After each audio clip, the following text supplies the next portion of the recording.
황성주 박사의 전인치유 시편 23편 환자론. 내적 치유에 대한 세미나를 할 때 사람들이 가장 즐거워하는 대목이 바로 환자론이다. 나는 죄인이라는 용어 대신 환자라는 말을 즐겨 쓴다.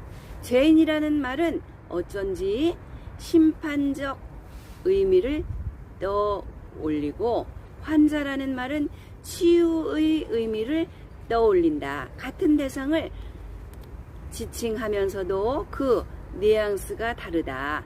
그래서 사람들은 너 죄인이지 하지 않고 당신 환자 아니냐 라고 하면 대개가 수긍한다.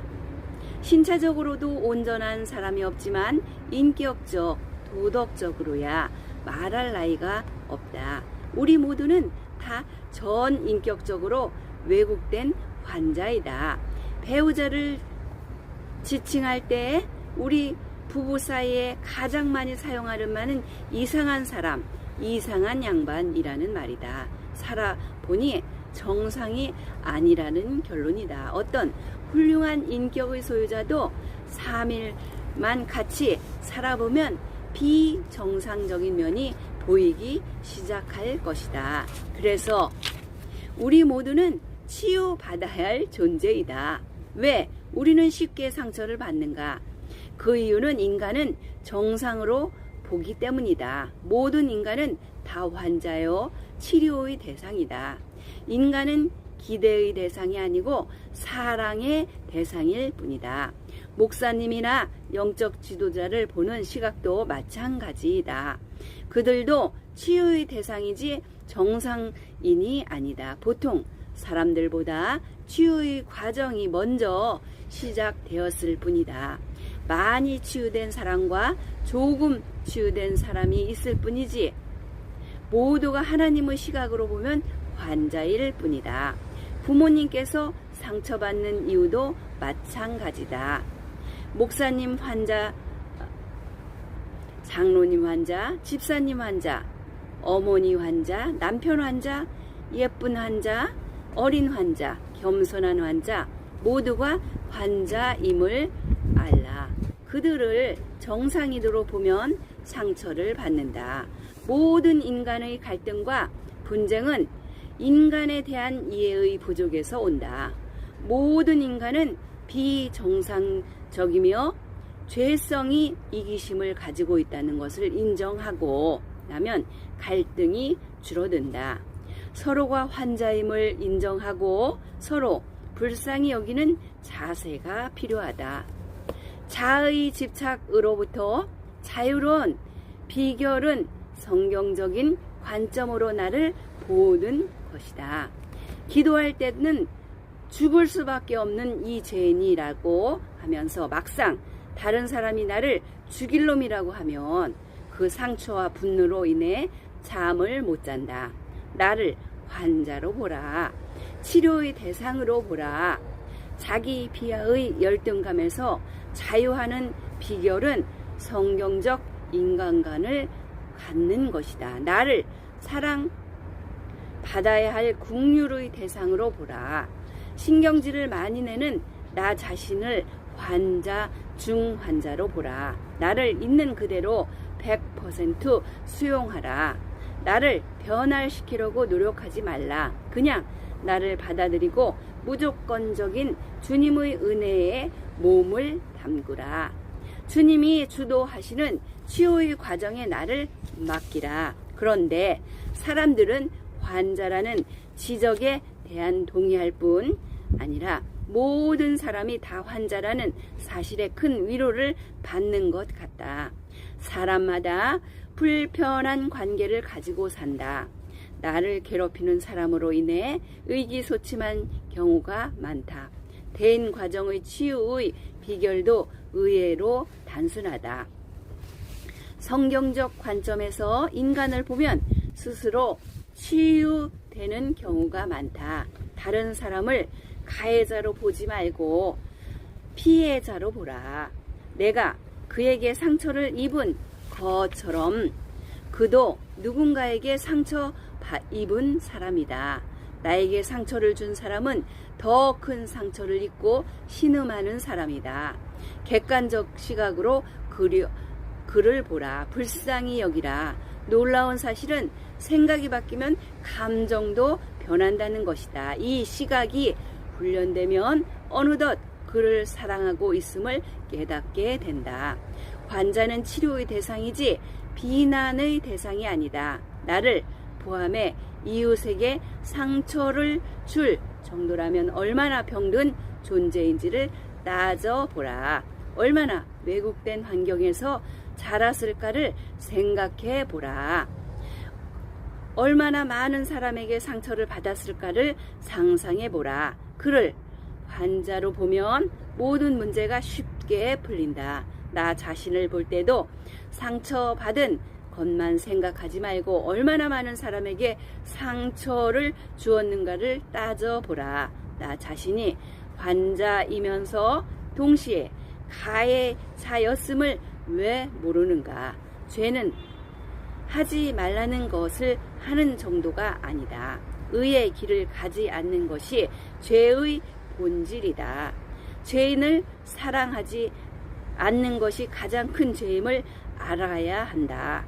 상처는 사랑과 섬김을 마비시킨다.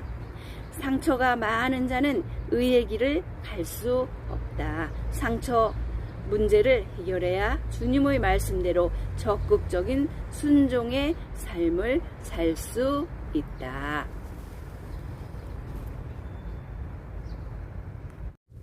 들어 나무의 은혜. 내적 치유의 비결은 인식의 변화와 드러남의 은혜와 용서의 삶 그리고 치유의 공동체이다. 첫 번째는 병든 인격을 인식하는 것이다. 무엇보다 내게 문제가 있다는 것을 깨닫는 순간부터 치료가 시작된다. 변화는 문제를 인식할 때에 시작된다. 정신과 용어로 병인식이라는 말이 있다. 정신적으로 문제가 있다는 것을 아는 환자는 치료가 잘 되고 문제의식이 없는 환자는 치료가 안 된다.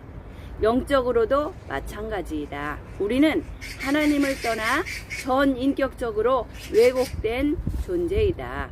거기에서 왜곡된 생각이 나오고 왜곡된 감정이 나오고 병든 행동이 나온다. 이를 다뤄보는 것이 내적 치유의 시작이다. 둘째는 드러내는 일이다. 영적 가면을 벗어라. 주님 앞에 숨길 것이 없다. 주님은 모든 것을 다 아시기 때문이다. 주님께 모든 것을 털어놓아라. 내적인 감정을 억제하지 말라. 감정을 자연스럽게 표현하라. 자신의 상처와 한 맺힌 것을 눌린 것을 정직하게 드러내야 치료를 받는다.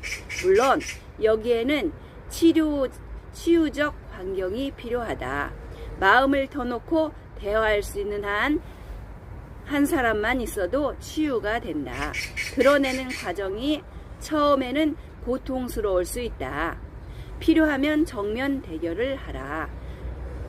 필요하면 감정을 폭발시켜라. 울어도 좋고 통곡을 해도 좋다. 드러내면 은혜를 받는다. 내가 드러내지 않으면 하나님이 드러내게 하신다. 모든 불미스러운 사건, 고통스러운 체험은 그것을 드러내게 하시는 주님의 은혜이다. 드러낼 때마다 오히려 감사하라. 우리의 약점을 통해 하나님의 온전하심을 나타낼 수 있는 찬스가 아닌가? 우리의 연약함과 한계를 인정할수록 하나님께서 우리를 통해 역사하신다. 그리고 내가 얼마나 소중한 존재인가를 깨닫게 하신다. 셋째는 용서하는 일이다. 나 자신을 용납하고 다른 사람을 용서하라. 다른 사람을 용서한다는 것은 자기 자신을 용서하는 것이다. 그리스도 안에 있는 나에게는 이제 정죄나 저주란 있을 수 없다. 혹시 구체적인 잘못에 대한 간섭이나 징계가 있을 수 있다. 그러나 이것은 지독하게 나를 사랑하시는 하나님의 표현일 뿐이다. 먼저 나 자신을 향한 하나님의 사랑과 용서를 체험해야 다른 사람을 용서할 수 있는 정서적 여유가 생긴다. 용서란 받을 자격이 없는 자에게 주시는 하나님의 호의임을 기억하라. 병든 자아상을 가진 그리스찬의 가장 큰 문제는 그들이 하나님의 무조건적인 사랑과 용서를 누리지 못한다는 것이고, 그 결과 이 놀라운 주님의 선물을 나누어 주지 못한다는 것이다. 용서하지 않으면 내가 매이게 된다. 용서하지 않으면 내가 그 사람의 정신적 노예가 된다. 그 결과 삶의 모든 영역에서 자유를 누리지 못한다. 영적으로 정서적으로 내가 묶인 상태이기 때문이다. 용서하라. 자신의 행복을 위해서라면 용서하라. 그러면 용서와 제사함의 감격을 십자가 복음 진수를 누리게 될 것이다. 넷째는 영적 공동체에 속하라. 교회의 본질은 치유의 공동체이다. 치유는 혼자 하는 것이 아니라 더불어 같이 되어지는 것이다. 인간 문제는 누구나 같다. 서로 나누며 짐을 지는 것이 치유의 비결이다. 너도 그랬냐? 나도 그랬는데 어쨌든 그렇게 똑같냐? 라며 놀라운 경우가 많다. 정직한 나눔의 과정에서 치유가 이루어진다. 리더의 책임은 먼저 자신의 문제를 오픈하는 것이다. 그리스도 안에서 이루어지는 교제와 사랑이 최고의 명약이다. 영적 공동체는 개방성과 투명성의 생명이다. 더 놀라운 사실은 치유적 공동체에 속해 있으면 덩달아 건강해진다는 것이다. 치유만 받고 성장이 없으면 제자리 걸음을 하게 된다. 영적 공동체에 속해 있으면 자동적으로 양육이 이루어진다. 살아있는 말씀을 공급받고 응답받는 기도를 체험하게 되어 믿음이 자라고 견고해진다.